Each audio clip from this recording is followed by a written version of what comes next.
L'Union européenne, c'est fondamental.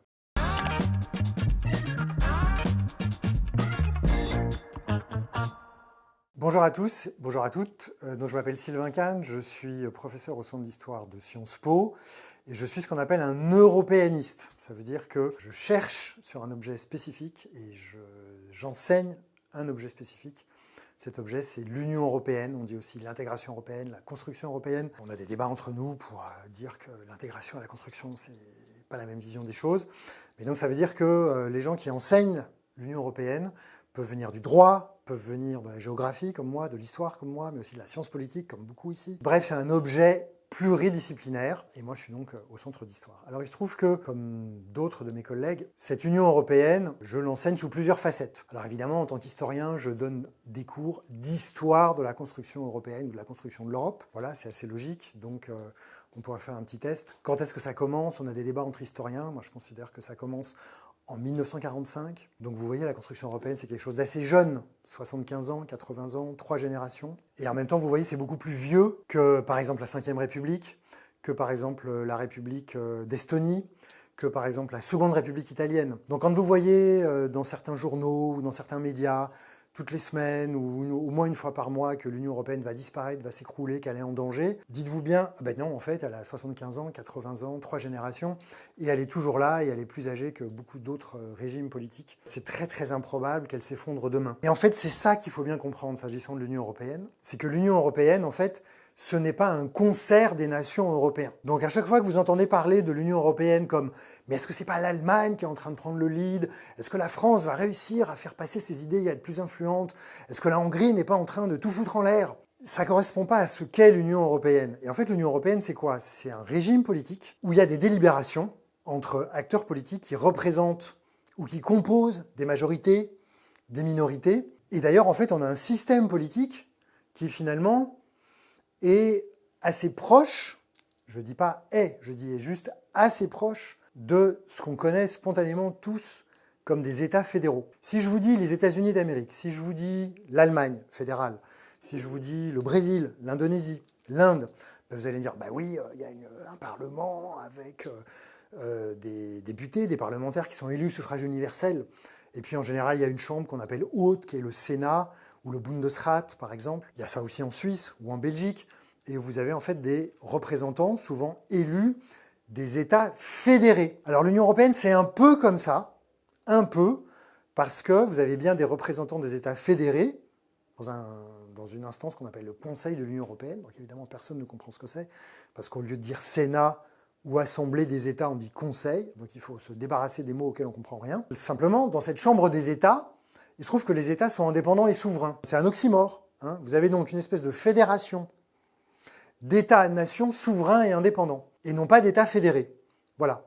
Mais c'est quand même comme un Sénat qui vote la loi à égalité avec un Parlement, des citoyens élus au suffrage universel direct, qui s'appelle le Parlement européen. Et vous avez un espèce d'exécutif, qui est la Commission européenne, et vous avez, on va dire, un espèce de président de la République européenne, mais qui est un être collectif, qui s'appelle le Conseil européen, dans lequel siègent tous les premiers ministres, et pour la France, le président de la République, puis des fois il y a aussi le président finlandais, et qui donne les grandes orientations, mais qui ne vote pas la loi. Bon voilà. Il y a donc un vrai régime politique européen, et donc c'est normal que ces gens débattent, délibèrent, soient pas d'accord, des fois ça met du temps pour aboutir, des fois ça va très vite, et donc ça ne va pas s'écrouler.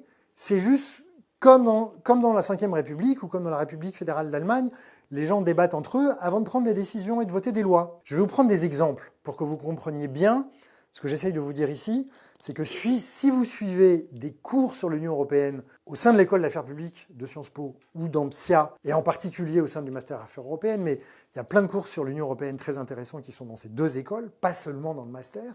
Et donc si vous avez envie de vous inscrire au mien, par exemple, mais moi je suis juste un prof parmi 15, qu'est-ce que vous allez rencontrer? Vous allez rencontrer la vie politique de l'Union européenne. Il y a un régime politique et une vraie vie politique, avec des coups bas, des coups de jarnac, des alliances, des minorités, des majorités, des gens qui sont d'accord, des gens qui ne sont pas d'accord, des débats idéologiques très très puissants. Et ce que j'essaie de vous dire ici, c'est que c'est assez sexy en fait, contrairement à ce que pendant très longtemps on a enseigné, pas que à Sciences Po, mais à Sciences Po on essaye de faire en sorte de montrer que cette vie politique est très dynamique, même quand on fait que du droit de l'Union européenne, même quand on fait que des institutions de l'Union européenne. Alors je vais vous prendre, je vous le disais, 2 exemples. Le Covid. Tout le monde se souvient du Covid, un certain nombre d'entre vous en ont un très mauvais souvenir, en ont bavé pendant le Covid. Et bien là, qu'est-ce que c'était? C'était un choc externe. Ce choc externe, comme vous le savez, il a touché la quasi-totalité de l'humanité et la quasi-totalité des régimes politiques de tous les pays du monde. On a dit à une époque, bon, c'est pas hyper fiable comme certitude, mais bon, qu'il y a peut-être eu 3 milliards et demi, peut-être 4 milliards de personnes confinées à peu près au même moment. Admettons. En tous les cas, ce qui est sûr, c'est que les pays européens ont confiné, les pays donc membres de l'UE, ont confiné leur population, presque tous, et au même moment. C'est un choc externe. Rien dans le traité sur l'Union européenne, donc rien dans ce qui tient lieu de constitution, hein, vous m'avez compris, on dit commissaire, on pourrait dire ministre, on dit Conseil de l'Union européenne, on pourrait dire Chambre haute, Chambre des États ou Sénat. Rien dans les politiques publiques de l'UE, ni dans le traité sur l'Union européenne, donc rien dans la boîte à outils de l'Union européenne, ne donne ni un mode d'emploi, ni des moyens pour faire face à cette crise, qui est un choc externe, encore une fois. Et bien pourtant, en un temps record, à savoir 3 à 4 semaines, les Européens, alors là je parle de tous ceux qui font la vie politique européenne, donc les chefs d'État et de gouvernement, les ministres, la Commission européenne avec ses 27 commissaires et sa présidente, plus les 35 000 fonctionnaires de la Commission européenne, plus les fonctionnaires centraux de tous les États membres, plus un peu partout les administrations locales, surtout dans les pays fédéraux. Il y a 6 ou 7 pays fédéraux au sein de l'Union européenne, plus les citoyens partout où ils pouvaient le faire, d'accord ? Donc dans cette vie politique, avec une demande sociale très forte pour que les dirigeants politiques agissent, en 3-4 semaines, il y a tout un tas de solutions qui ont été inventées, qui n'existaient pas, et qui ont été trouvées. La Banque centrale européenne, par exemple, a mis en œuvre des nouvelles politiques de quantitative easing pour permettre aux États de s'endetter et en s'endettant, de protéger les entreprises et les salariés. On a activé des systèmes européens, des programmes qui existaient déjà pour, on va dire, étendre l'assurance chômage. Et surtout, de fil en aiguille, tous les dirigeants européens, Parlement, Conseil européen des chefs d'État et de gouvernement et Commission européenne, plus la BCE, ils ont fait quelque chose qui paraissait impensable et impossible 2 mois avant, sachant qu'il y avait eu des débats pendant 10 ans et que la majorité n'en voulait pas. Ils ont décidé que l'Union européenne allait s'endetter, c'est ce qu'on a appelé le plan de relance, s'endetter pour financer 800 milliards d'euros de dépenses pour aider tous les Européens à lutter contre les effets économiques et sociaux du Covid. Donc s'endetter comment? Ils ont émis des bons du Trésor. Et donc tout d'un coup, on s'est retrouvé avec une dette européenne. Et là, les États membres ont dit à la Commission, c'est vous qui allez, si j'ose dire, éditer cette dette, éditer les bons du Trésor, les placer sur les marchés internationaux. Alors que, depuis la crise de la zone euro en 2010, la majorité des États membres et la majorité des parlementaires européens se refusaient à ce dispositif. Donc ça, c'est un exemple très concret qui montre qu'il y a une vie politique de l'Union européenne avec une plasticité, une agilité de ce que moi je propose d'appeler l'État européen. Alors, entre européanistes, les européanistes, c'est donc encore une fois les chercheurs et les profs qui vouent leur vie, leur métier à étudier l'Union européenne pour vous la faire comprendre. Voilà, on a un débat pour savoir est-ce qu'il faut appeler l'Union européenne un État ou pas. Bon, moi, je fais partie de ceux qui, depuis de nombreuses années, essayent de démontrer qu'on peut l'appeler un État. Bon, vous n'êtes pas obligé d'être d'accord avec moi, j'ai des tas de collègues qui ne sont pas d'accord avec moi, mais peu importe. C'est les sciences sociales. Dans les sciences sociales, comme vous le savez, il n'y a pas de vérité au sens des sciences dures. Il y a des raisonnements rigoureux. On démontre, on arrive à des résultats, et ensuite on peut avoir des interprétations différentes. Voilà. Donc moi, je fais partie de ceux qui pensent qu'il y a un État européen, qu'il y a une souveraineté européenne. Et pour moi, quand les Européens ont décidé en 2020, encore une fois dans un temps extrêmement rapide, de créer un immense budget extraordinaire pour financer la lutte contre le Covid, de l'alimenter par des bons du Trésor européen, je me suis dit, voilà, vous avez une monnaie commune, enfin une monnaie unique même, vous avez des bons du Trésor européen, vous avez un endettement européen, ça ressemble beaucoup à un État, même si ça ne suffit pas, on est d'accord. Voilà, ça c'est le premier exemple. Et là, par exemple, je terminerai juste sur cet exemple avec le fait qu'il y a eu un Conseil européen de 4 jours et 4 nuits entre le 17 et le 21 juillet 2020, pendant lesquels les chefs d'État et de gouvernement et tous leurs collaborateurs et les représentants permanents de chacun de ces pays à Bruxelles, qui eux travaillent tous les jours et même toutes les nuits, parfois 7 jours sur 7 à Bruxelles pour se mettre d'accord entre eux et préparer ces sommets, et au bout de 4 jours et 4 nuits, ils ont abouti à cette décision. Bon voilà, ça c'est un exemple. Je vais vous donner un deuxième exemple de vie politique européenne pour que vous voyez que c'est pas juste du droit, que c'est pas juste des textes un peu soporifiques. C'est ce qui s'est passé dans les 48 heures qui ont suivi l'invasion à grande échelle de l'Ukraine par l'État russe. Et là, on est donc le 24 février 2022. Et bien là, il s'est passé un truc qu'on peut qualifier, on est dans une vidéo sur un site de Sciences Po qui va passer sur les réseaux sociaux, donc on peut qualifier comme une décision de dingue, c'est-à-dire que les dirigeants européens, en 24 heures, vous m'avez bien entendu, 24 heures, donc à chaque fois que vous lisez, que vous entendez, que ce soit des hommes politiques, des femmes politiques, la presse, des médias, et donc qui disent « Oh là là, l'Union européenne c'est très lent, on n'arrive jamais à prendre de décision, c'est toujours mou du genou ». Ben non, c'est pas vrai. Il y a déjà eu l'exemple sur le Covid. Et là, en 24 heures, les Européens ont décidé qu'ils allaient sanctionner très sévèrement la Russie pour assécher son effort de guerre. Et on est 24 heures après le début de cette invasion à grande échelle. Je dis à grande échelle, pourquoi? Parce que l'invasion de l'Ukraine, ça a commencé en 2014. Bon, je ferme la parenthèse. Entre parenthèses, ceux que ça intéresse, je fais un cours qui s'appelle « Comment la guerre d'Ukraine change l'Union européenne ». Donc, n'hésitez pas à vous inscrire, c'est au second semestre. Donc, ça, c'est une décision très rapide. Or, cette décision suppose l'unanimité. Il y a très peu de domaines où les décisions restent prises à l'unanimité, très peu de politique publique, mais il y a notamment la politique étrangère et le budget. Et donc ça fait des années que nous, les européanistes, mais aussi les hommes politiques ou les journalistes disent « Oh là là, en politique étrangère, les Européens sont nuls, parce que vous comprenez, il y a un droit de veto, alors ils sont incapables de prendre des décisions. » Ben là, je peux vous dire qu'en 24 heures, ils ont pris des décisions à l'unanimité, et que les sanctions, c'est comme ça, c'est dans le traité européen, elles ne peuvent pas durer plus de 6 mois. Donc quand l'Union européenne décide de sanctionner une entreprise, un État, bref, de sanctionner, il faut le refaire tous les 6 mois. Et bien là, on en est au... Alors j'espère ne pas me tromper, mais si je crois qu'on en est au 16e train de sanctions, reconduit tous les 6 mois, augmenté, renouvelé, approfondi par les Européens, et ça se fait toujours à l'unanimité. Alors il y a des débats très importants, il y a notamment le chef de gouvernement hongrois qui s'appelle Viktor Orban et qui râle parce qu'il est un peu pro-russe et qui dit que lui il est pour la paix, donc il ne veut pas alimenter la guerre. Mais bref, il menace de mettre son veto, mais finalement il ne le met jamais.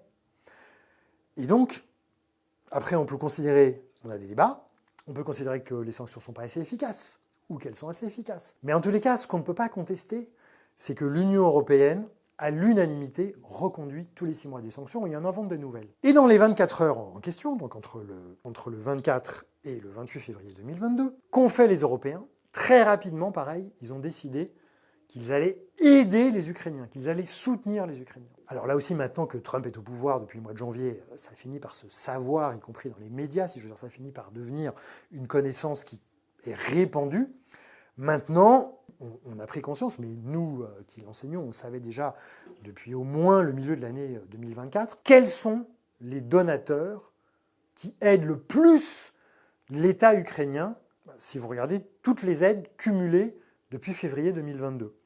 Et que par ailleurs, vous cumulez toutes les sortes d'aides. Les dons de matériel militaire, l'argent pour acheter du matériel militaire, les dons pour financer le budget de l'État ukrainien, parce que l'Ukraine, c'est un petit pays, vous voyez, c'est 40 millions d'habitants, c'est à peu près la même superficie que la France, une puissance agricole comme la France. Oui, bon, c'est vraiment un pays qui pourrait rentrer dans l'UE parce que bon, ils ont un peu plus de problèmes de corruption, ils ont un PIB qui est 30% du PIB de l'UE, mais si vous voulez, bon, voilà, en termes de valeur, en termes de progression démocratique, en termes de superficie, en termes de taille, en termes d'économie, c'est vraiment un pays qui ressemble, si vous voulez, à ceux membres de l'Union européenne. Bon, voilà. Ils n'ont pas un budget énorme, ça leur coûte très très cher de lutter contre les Russes, il faut financer les écoles, il faut financer l'administration, il faut faire fonctionner les trains, un budget, quoi, vous voyez, un État normal, quoi, voilà. Et en plus, il faut tout reconstruire, parce que ça ne vous a pas échappé, les Russes passent leur temps à bombarder les sites civils, les villes, les infrastructures, Donc les infrastructures, c'est les ponts, les routes, les usines qui produisent de l'électricité. Voilà, donc tout ça, il faut reconstruire au fur et à mesure. Donc les Européens donnent plein d'argent. Il n'y a pas que, hein. Les Néo-Zélandais donnent de l'argent, les Japonais donnent de l'argent, les Canadiens donnent de l'argent, les Américains donnaient de l'argent. Comme vous le savez, depuis Trump, ils n'en donnent plus. Si vous cumulez tout ça, vous vous rendez compte que c'est les Européens les premiers donateurs, ceux qui soutiennent le plus l'Ukraine. Alors pareil, on a des débats, c'est normal, on est en démocratie, et les sciences sociales, c'est démocratique. Donc on a aussi des débats dans la sphère des sciences sociales, dans la sphère académique. Est-ce que cette aide, elle est pertinente? Est-ce qu'elle est efficace? Pas efficace? Est-ce qu'elle pourrait être plus? Est-ce qu'elle devrait être moins? Bon bref. Mais toujours est-il que l'Union européenne, quand vous cumulez l'ensemble, c'est l'Union européenne qui aide le plus l'Ukraine. Et ça, c'est des décisions qui ont été prises très vite par l'ensemble des acteurs politiques européens. Et en plus, on est encore en démocratie. Je dis encore, hein, évidemment, c'est ironique, c'est pour vous provoquer, parce que vous savez qu'il y a un grand débat pour savoir si l'Union européenne est oui ou non. Déjà, je vous ai dit, c'était un État, vous n'êtes pas obligé d'être d'accord, mais est-ce que c'est un régime démocratique? Alors, c'est un très grand débat. Moi, je considère, je ne suis pas du tout le seul, hein, mais il y a beaucoup d'européanistes qui considèrent que oui, et on peut le démontrer. Et il y a beaucoup de gens qui disent, bah non, c'est pas possible, c'est pas démocratique, regardez cette commission. Bon, je ne vais pas vous le faire ici. Si vous venez dans mes cours, ou dans les cours de mes collègues qui enseignent l'Union européenne, vous poserez la question avec tous les outils des sciences sociales pour savoir si oui ou non, jusqu'à quel point, dans quelle mesure, parce que c'est jamais blanc ou noir, l'Union européenne est un régime démocratique. En tous les cas, ce régime démocratique, cet ensemble démocratique a décidé d'aider l'Ukraine, et on se rend compte quand on regarde les enquêtes d'opinion que en fait c'est en phase avec les opinions publiques. Et que dans les opinions publiques, dans tous les pays de l'Union européenne, et dans l'Union européenne en tant que telle, il y a une majorité pour soutenir l'Ukraine et dire à la Russie « stop ». Alors évidemment, ça fluctue selon les trimestres, ça fluctue selon la conjoncture. À un moment donné, les Polonais ont dit « ouais, quand même là, maintenant que pour aider les Ukrainiens, on laisse rentrer les produits agricoles ukrainiens, hein, l'Ukraine, 5e exportateur mondial de céréales, on laisse rentrer les produits agricoles ukrainiens sans droit de douane », bah, les céréaliculteurs polonais ont commencé à faire la tête, et même les routiers polonais ont commencé à faire la tête. Donc il y a eu des tas de débats au Parlement européen, au Conseil de l'Union européenne, au Conseil européen, pour savoir si, oui ou non, et comment il fallait exempter, jusqu'à quel point, les marchandises ukrainiennes de droits de douane. Bon, voilà. Mais donc, n'empêche que même en Pologne, la majorité des Polonais disent « ouais, ok, peut-être qu'il faut qu'on fasse attention à ce qu'il n'y ait pas une concurrence déloyale, mais quand même, on soutient les Ukrainiens. » Et les Polonais, comme vous le savez, ils ont accueilli jusqu'à 5 millions de réfugiés ukrainiens, surtout des femmes et des enfants d'ailleurs. Voilà. Donc, on parle de tout ça. Alors moi, je parle de tout ça. Je donne 3 ou 4 cours en école d'affaires publiques consacrés à l'Union européenne. Bon, au passage, je vous le dis, moi, je considère que pour bien faire toucher du doigt que c'est une vie politique extrêmement dynamique, j'ai trouvé utile, et notamment en travaillant avec l'Institut des compétences et de l'innovation et ses ingénieurs pédagogiques de Sciences Po, que ça pouvait être vraiment très très bien de faire beaucoup d'interactivité, une classe inversée avec beaucoup de simulations. Voilà, donc pour ceux que ça intéresse ou qui aiment ça, sachez que dans mes cours séminaires, j'en développe beaucoup, hein, que ce soit dans le cours séminaire sur vulnérabilité et robustesse de l'Union européenne à travers les crises depuis 2010, ou que ce soit, comme je l'ai déjà dit, à travers mon cours séminaire sur comment est-ce que la guerre d'Ukraine change l'Union européenne. Et je fais même ça dans le cours d'histoire de l'intégration européenne depuis 1945. Même là, je fais des simulations historiques de conseils européens qui ont eu lieu dans les années 60 ou 80, le sommet de Fontainebleau, par exemple, ou mieux que ça encore, la crise de la chaise vide. Là, je dis ça pour tous ceux d'entre vous qui sont un peu souverainistes ou gaullistes. Là, vous allez voir, vous allez devoir décortiquer qu'est-ce que c'était que le gaullisme, ou le thatcherisme, ou le souverainisme dans l'histoire de l'intégration européenne. Voilà. Donc, encore une fois, ayez bien en tête que de toute façon, les vies politiques nationales sont maintenant complètement imbriquées et partie prenante d'une vie politique européenne plus vaste, que l'un ne va pas sans l'autre, que les unes nourrissent l'autre et que l'autre nourrisse les autres, et que par conséquent, n'imaginez pas que l'Union européenne, vous êtes extérieur, ou extérieur à la France, ou extérieur à l'Allemagne ou à l'Estonie. Et de facto, quand on est français, étudiant italien, étudiant estonien, on est de facto un étudiant européen. Et puis par ailleurs, on a le droit de s'intéresser à l'Union européenne quand on est un étudiant indien, ou nigérien, ou brésilien, ou américain. L'Union européenne, en fait, c'est un pays. Les Européens, c'est une société. L'Union européenne, c'est quasiment un État. Voilà.